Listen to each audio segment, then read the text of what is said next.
Hello friends, you are most welcome in physics in easy way. दोस्तों, physics in easy वे में बहुत बहुत स्वागत है। दोस्तों, एग्रीकल्चर फिजिक्स में पिछले वीडियो क्लिप में हमने देखा था इलेक्ट्रिकल एनर्जी एवं इलेक्ट्रिकल पावर, विद्युत ऊर्जा एवं विद्युत सामर्थ्य को देखा था हमने। आज हम एग्रीकल्चर फिजिक्स में एक बहुत ही महत्वपूर्ण टॉपिक को लेकर के आए हैं, जिसकी आवश्यकता हमको आगे के अध्ययन में भी होती है और जो एग्जामिनेशन की दृष्टि से भी बहुत महत्वपूर्ण है। उस टॉपिक का नाम है ओम का नियम, ओम्स लॉ।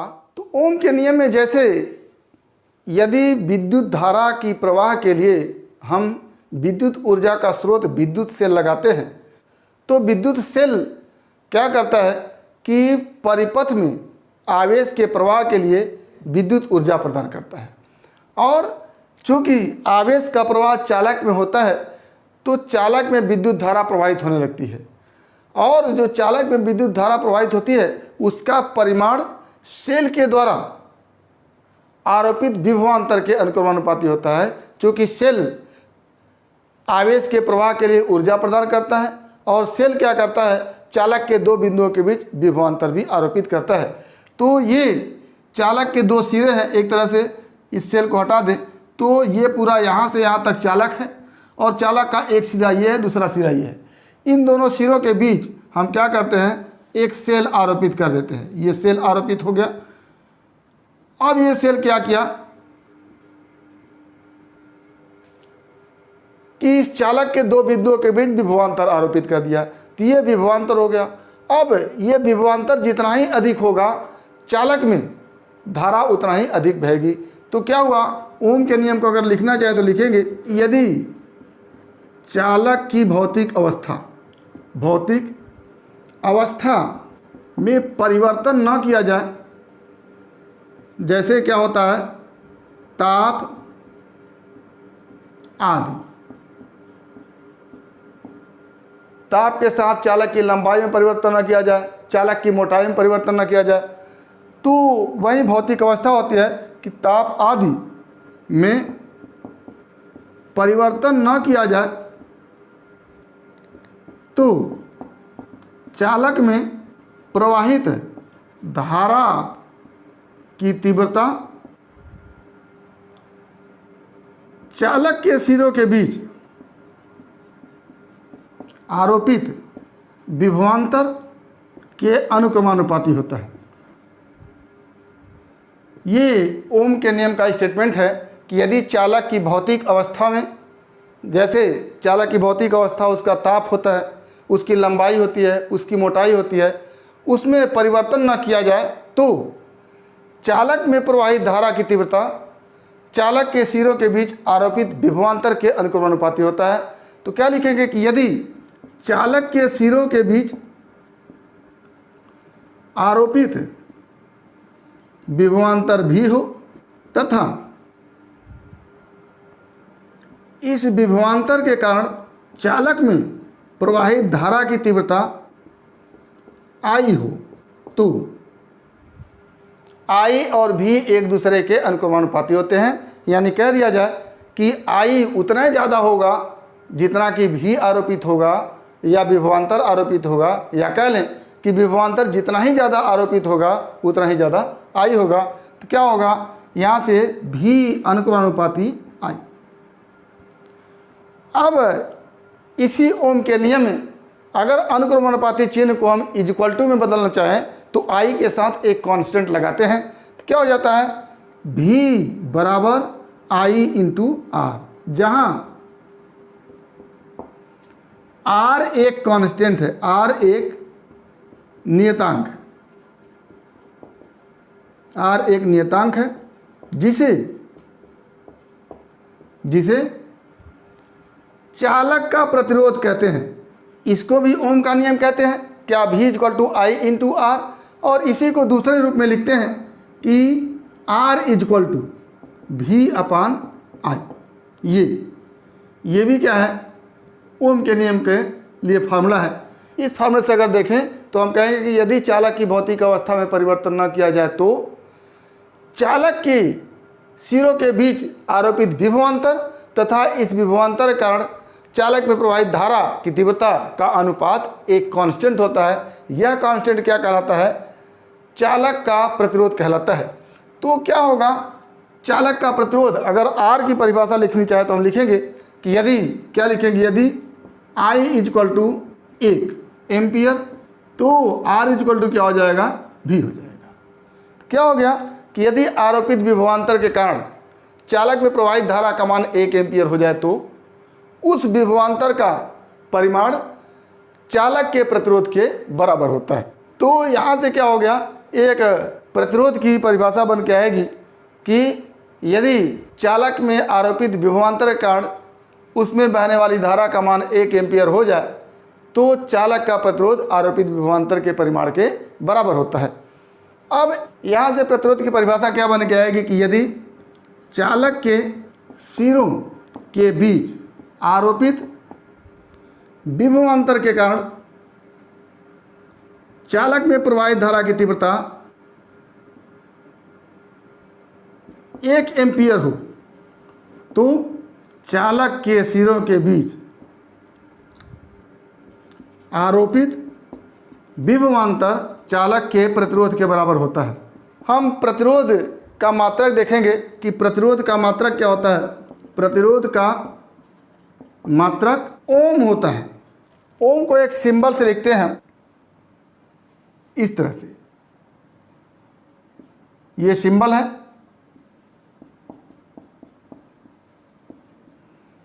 तो क्या हो गया? चालक के सिरों के बीच विभवांतर तथा इस विभवांतर कारण चालक में प्रवाहित धारा के अनुपात को चालक का प्रतिरोध कहते हैं। एक तो ये हो गया। दूसरा ये हो गया कि यदि चालक के सिरों के बीच आरोपित विभवांतर के कारण चालक में प्रवाहित धारा की तीव्रता 1 एम्पियर हो तो चालक के सिरों के बीच आरोपित विभवांतर चालक के प्रतिरोध के बराबर होता है। तो क्या हो गया कि यदि V बराबर 1 वोल्ट, I बराबर 1 एम्पियर, तो R बराबर क्या लिखेंगे? यहाँ से V 1 वोल्ट बटे 1 एम्पियर, और ये क्या हो जाता है? 1 ओम हो जाता है। तो 1 ओम की परिभाषा हो जाएगी ओम। यदि चालक के सिरों के बीच 1 वोल्ट विभवांतर से चालक में धारा 1 एम्पियर हो तो चालक का प्रतिरोध 1 ओम होता है। तो ये 1 ओम की परिभाषा हो गई। अब हम ओम के नियम के आधार पर आरोपित विभवांतर तथा चालक में प्रवाहित धारा के बीच ग्राफ खींचेंगे। ये इधर हम एक्स एक्सिस पर धारा को दिखा रहे हैं और वाई एक्सिस पर विभवांतर को दिखा रहे हैं। तो इधर विभवांतर हो गया और इधर धारा हो गया। अब इस फार्मूले से चूंकि V by I equal to R है और R क्या है? कांस्टेंट है, जिसको हम चालक का प्रतिरोध कहते हैं। तो V और I का जो अनुपात होगा कांस्टेंट होगा, या इसी फार्मूले से हम लिखते हैं V बराबर I इंटू R भी लिखे हैं। तो अगर V का मान 0 हो, V बराबर 0, तो I बराबर क्या हो जाएगा? 0 हो जाएगा। क्यों? क्योंकि R कांस्टेंट है तो I के 0 होने से ही V 0 होगा। तो जहाँ I 0 है वहाँ V भी 0 है, और जैसे जैसे I का मान हम बढ़ाते जाते हैं वैसे वैसे V का मान भी क्या हो जाता है? बढ़ता जाता है। इस तरह से हम एक ग्राफ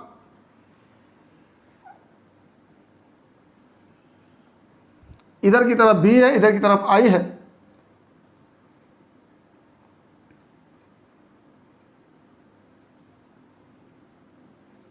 तो V और I के बीच का जो ग्राफ बनेगा वो एक स्ट्रेट लाइन बनता है।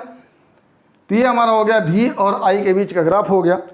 आगे इस चालक का प्रतिरोध या किसी भी चालक का प्रतिरोध किन किन बातों पर निर्भर करता है उसको देखते हैं। तो पहले तो हमने देखा कि ओम का नियम क्या होता है कि किसी चालक के सिरों के बीच आरोपित विभवांतर के कारण उसमें प्रवाहित धारा आरोपित विभवांतर के अनुक्रमानुपाती होती है। यानी भी अनुक्रमानुपाती क्या होता है, आई होता है, या इसी को लिखते हैं भी बराबर आई इंटू आर लिखते हैं।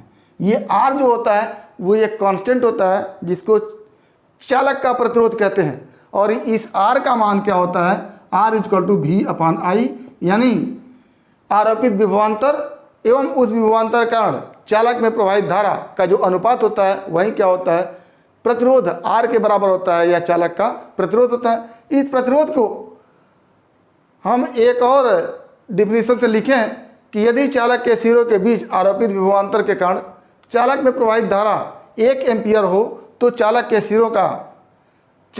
सिरों के बीच आरोपित विभवांतर प्रतिरोध के बराबर होता है। और इस फार्मूले में यदि भी का मान 1 वोल्ट, आई का मान 1 एम्पीयर, तो 1 वोल्ट बटा 1 एम्पीयर जो होगा वो 1 ओम के बराबर होगा, और यही 1 ओम की परिभाषा बन के आती है। यदि चालक के सिरों के बीच 1 वोल्ट आरोपित विभवांतर से चालक में धारा 1 एम्पीयर हो तो चालक का प्रतिरोध 1 ओम हो जाता है। और यहाँ पर हमने भी और आई के बीच ग्राफ खींचा, जैसे जैसे आई का मान बढ़ाते जाते हैं वैसे वैसे भी का मान भी बढ़ता जाता है, और जो ग्राफ मिलता है एक स्ट्रेट लाइन मिलता है, एक सरल रेखा प्राप्त होता है। अब हम चालक के प्रतिरोध की निर्भरता को देखेंगे कि चालक का प्रतिरोध किन किन बातों पर निर्भर करता है। चालक के प्रतिरोध की निर्भरता, तो नंबर 1, एक ही पदार्थ के लिए प्रतिरोध का मान नियत होता है। एक ही चालक पदार्थ के लिए प्रतिरोध का मान नियत होता है। अलग अलग पदार्थ के लिए प्रतिरोध का मान अलग अलग होता है, यानी एक ही पदार्थ का प्रतिरोध नियत होता है।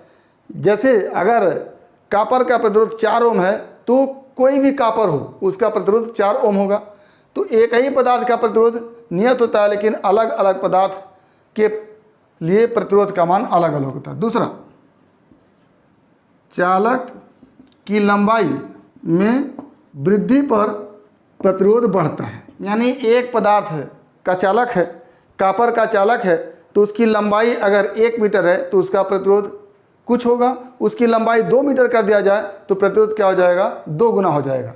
यानी क्या हो गया, R is directly proportional to L, यानी जैसे जैसे लंबाई को बढ़ाएंगे उसका प्रतिरोध क्या होगा, बढ़ता जाएगा। तीसरा, चालक के अनुप्रस्थ परिच्छेद के क्षेत्रफल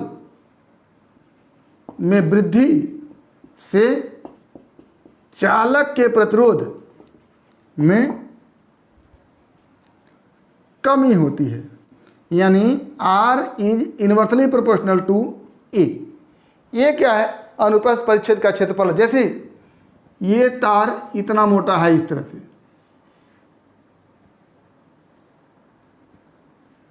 ये तार की लंबाई L है यहाँ से यहाँ तक, और ये परिच्छेद क्षेत्रफल है इस तरह से। अगर ये तार है तो तार का ये जो होता है वो परिच्छेद क्षेत्रफल होता है। तो ये ज़्यादा होगा तो प्रतिरोध क्या हो जाएगा, कम हो जाएगा, और ये कम रहेगा तो प्रतिरोध क्या हो जाएगा, बढ़ जाएगा। और जैसे जैसे लंबाई बढ़ेगी प्रतिरोध क्या हो जाएगा, बढ़ता जाएगा। तो चालक का प्रतिरोध क्या होता है, उसके परिच्छेद क्षेत्रफल के व्युत्क्रमानुपाती होता है। और इन दोनों को मिला करके अगर हम देखते हैं तो R अनुक्रमानुपाती हो जाता है L के, और इसको मिलाकर क्या कहेंगे, A के। तो इसको और इसको एक साथ मल्टीप्लाई कर दें तो क्या हो जाता है, इन दोनों के मल्टीप्लिकेशन के अनुक्रमानुपाती होता है R, यानी क्या हो गया, यहाँ से R अनुक्रमानुपाती L अपान E। इसी अनुक्रमानुपाती चिन्ह को हम बराबर में बदलने के लिए एक कांस्टेंट लगाएंगे फिर, तो क्या हो जाता है, R बराबर रो इंटू L अपान E। और रो जो होता है इसको कहते हैं चालक का विशिष्ट प्रतिरोध, चालक का विशिष्ट प्रतिरोध, विशिष्ट प्रतिरोध, चालक का विशिष्ट प्रतिरोध।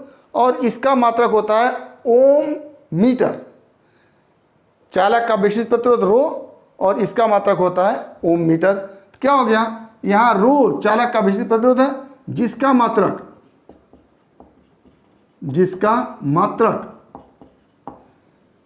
ओम मीटर है, ओम मीटर है। तो ये एक और नया फैक्टर आया, चालक का विशिष्ट प्रतिरोध, यानी चालक का प्रतिरोध, चालक की लंबाई के अनुक्रमणानुपाती, चालक का प्रतिरोध, चालक के अनुप्रस्थ परिच्छेद क्षेत्रफल के व्युत्क्रमणानुपाती यानी आर अनुक्रमणानुपाती एल, आर अनुक्रमणानुपाती 1/l, और दोनों को मिलाकर कहेंगे आर अनुक्रमणानुपाती l इंटू 1/a, और मिलकर क्या हो जाएगा आर अनुक्रमणानुपाती l/a। और इस अनुक्रमणानुपाती चिन्ह को बराबर करने के लिए एक कांस्टेंट रो लगाते हैं, इस रो को कहते हैं चालक का विशिष्ट प्रतिरोध। तो यहाँ हमने देखा ओम का नियम क्या होता है। ओम के नियम के आधार पर हमने ग्राफ खींचा और प्रतिरोध की व्याख्या की। तो सामान्यतः प्रतिरोध जो होता है वो गणितीय रूप से क्या लिखे हैं आप, R इक्वल टू V/I। तो गणितीय रूप से कहेंगे कि चालक के सिरों के बीच आरोपित विभवांतर तथा चालक में प्रवाहित धारा के अनुपात के बराबर होता है चालक का प्रतिरोध। और सामान्य तरह से अगर परिभाषित करें प्रतिरोध को, तो चालक में आवेश के प्रवाह में जो अवरोध उत्पन्न होता है उसी अवरोध को क्या कहते हैं, प्रतिरोध कहते हैं। तो एक और परिभाषा प्रतिरोध की बन के आएगी कि चालक में आवेश के प्रवाह में जो अवरोध उत्पन्न होता है उसी अवरोध को क्या कहते हैं, प्रतिरोध कहते हैं। तो प्रतिरोध की एक नई परिभाषा बन के आई कि चालक में आवेश के प्रवाह में चालक द्वारा